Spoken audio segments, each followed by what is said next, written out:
Well, that went about as well as I expected. Hello, darkness, my old friend. You've come to talk with me again. Sens lose 5-2 to the Pittsburgh Penguins. How are the young guys now? I finally did it! I scored again! Quit taking penalties! The Sens are gonna blow this game. Way to tie up the stick in front. Not. Well done. Just well done. You better believe we're going to be having a penalty chat at the end of this one. What a time to be alive! What a long and brutal season that was. This team, man! Yeah, that was a murder in just about every sense of the word. But before we get into this video, I have to be honest. I don't have a ton of energy today. I was up very late last night at a New Year's party, and I was up very early this morning. Plus, I was up very early yesterday and left my house at 7 a.m. to take my car in, and I just got home. But it might not necessarily be a bad thing that I'm exhausted.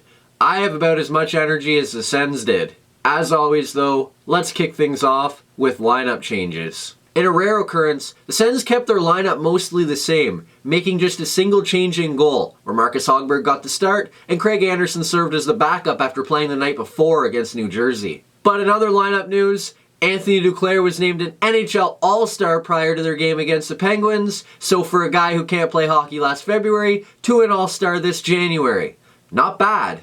All kidding aside, Duclair has had a tremendous season for the Sens and was very deserving of this honor. But imagine telling a Sens fan at the beginning of December that Ottawa's lone representative in the All-Star game would be Anthony Duclair and not J.G. Pageau. It really goes to show how big a December Duclair really did have. And Pageau could still get himself to the All-Star game, as he is the last-minute vote-in, but I don't see it happening. There's Leafs on that list, and Leafs fans are just too plentiful. For Pageau to get in, Sens fans are really going to have to stuff the ballot box. Unfortunately for the Sens, Duclair's addition to the All-Star game doesn't give the Sens any momentum for this game, and Pittsburgh comes out in the first minute, takes their first and only lead of the hockey game. Malkin gets the puck in the neutral zone, skates into the Sens zone, the Sens just back up, give him all the room in the world, he hits the left face-off dot, fires a wrister by Marcus Hogberg, and the Penguins lead 1-0 just 27 seconds into this one. Well, that was just about as dreadful a way to start a hockey game as you could imagine. And then it goes from bad to worse. Blandisi outmuscles Shabbat in a puck battle, feeds Dominic Simone in front, he outmuscles Nick Paul to the puck, backhands one by Marcus Hogberg, and it's 2-0 Pittsburgh. Man, the number of times that Ottawa's just been plain soft on goals this year is getting to be way too many. Thankfully, Ottawa stiffens up just enough through the rest of the period to keep the Penguins off the board, and despite being outshot 15-4 in the first period, the Sens go into the intermission trailing just 2-0. And then not even 5 minutes into the second period, the Sens finally get on the board. Christian Jarosz gets the puck at the blue line and makes an unreal cross-ice seam pass to a wide-open Nick Paul. Paul taps it in the empty net, and it's 2-1 Pittsburgh. And for the first time in his career, Nick Paul has 2 goals in 2 games. But the truth of the matter is, all the credit on this goal deserves to go to Jarosz. What an incredible pass. But it's like one step forward and one step back with this team. Because not even 2 minutes later, Russ gets the puck behind the Sens zone, circles in front, feeds the puck cross-ice to a wide-open Evgeny Malkin in the right face-off circle, he puts one into a wide-open net by Marcus Hogberg, and it's 3-1 Pittsburgh.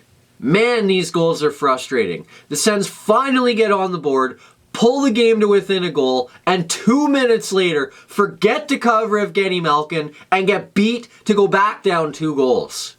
There was a reason the Sens lost this game, and that goal had a big part of it. But the Sens don't just pack up their tent and go home after that. With 4 minutes left in the period, Connor Brown and Nick Paul race in 2-on-1. Brown does the old shot pass, fires the puck off the pad of Jarry. Paul picks up the rebound, fires it in the empty net, and it's 3-2 Pittsburgh. And Nick Paul now has 3 goals in his last 2 games. He must be making a lot of trips to Red Lobster recently. But the one step forward, one step back thing comes through again. because not even a minute later, Manarino fires a cross-ice pass to Hornquist. The Sens knock it down, but don't stop it. The puck gets to Hornquist anyway. Hogberg's a little out of position because the puck was knocked down. Hornquist fires it over the pad, under the arm, and it's 4-2 Pittsburgh. And once again, right after the Sens cut the game to a goal, they immediately let the other team go back the other way, score again, and now that 1-goal deficit is 2 goals, and the game's basically over. And thankfully, things don't get any worse for the Sens as they head to the second intermission, still trailing 4-2. And then in the third, Malkin feeds Guentzel with a ridiculous pass. Guentzel has a wide open net because Malkin drew all the players away from the front of the net. Guentzel taps it in, and it's 5-2 Pittsburgh. And the worst part about this goal is actually what happened after the goal. Guentzel collides with Chabot as both players weren't really paying attention after the puck went in. Guentzel went flying into the board's face first, injured his shoulder, and is now out 4 to 6 months. Guentzel also is fresh off being named an All-Star for this year, so this is a tough break for him, and with the Penguins dealing with a ton of injuries, it's a big deal for them as well. I hope he's able to make a speedy recovery. I hate to see things like that happen. Luckily, it doesn't get any worse, and the Sens fall 5-2 to the Penguins. I mean, at this point, what else is there to say? Ottawa was bad, Pittsburgh was good, and the score reflected that. Let's just get into good news, bad news. I liked Ottawa's second period pushback, and that is the good news. Ottawa's second period obviously wasn't perfect. There were 2 goals that they really shouldn't have given up, but after the way that first period went, and given what the score was, it would have been really easy for Ottawa to pack it up and go home. Outshot 15-4, down 2-0, and with the game completely one-sided. The Sens then come out in the second period, outshoot the Penguins 14-10, and tie them in goals 2-2. And to be brutally honest, if it wasn't for a couple of terrible lapses by the Sens after scoring goals, it could have been 2-0.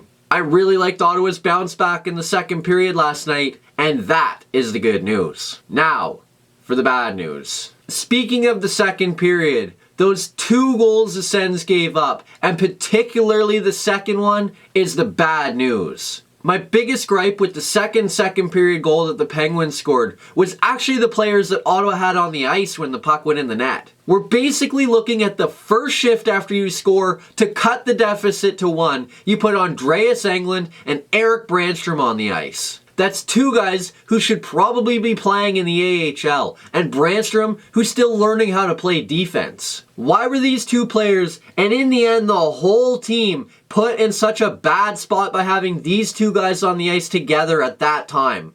I didn't like it, I didn't think it was a good idea, and that is the bad news.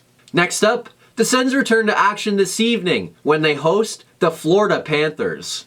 That contest will be the second of 4 meetings on the season between the 2 teams, with the Panthers currently holding a 1-0 edge in head-to-head play thanks to a 6-1 win in Florida a couple weeks ago.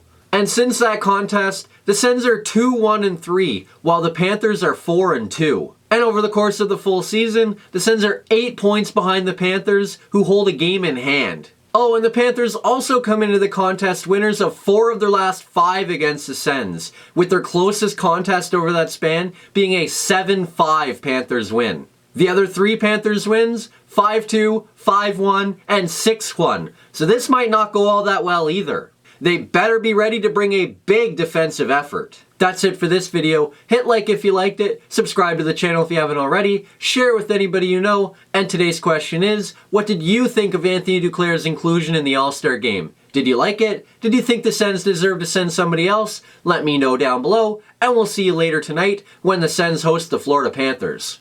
Yeah, I'm tired. The Sens don't play again until tomorrow.